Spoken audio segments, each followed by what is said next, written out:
So on July 4, 1776, the U.S. declares its independence. Think about it. U.S. declaring its independence from Britain. It didn't mean shit to the Brits because King George wasn't going to just give up the 13 colonies. Our War of Independence is a perfect metaphor for the divorce that you're going through. The fighting began a year earlier in 1775 until the 13 colonies waited a full year before they said enough is enough. A year later, 1776, they declared their independence.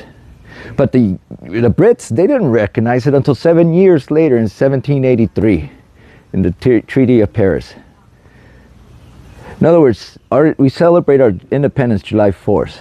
You need to start celebrating your independence July 4th.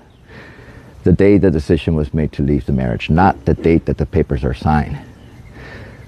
And it didn't come out of nowhere either, because there were many skirmishes fought until finally one of you guys had enough is enough and said, you're done. Waiting for the courts to sign is now a mere formality. It's bound to happen.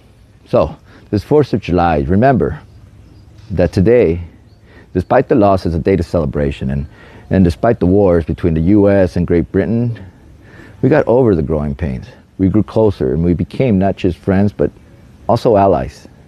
And I hope the same for you and your ex. Happy Independence Day.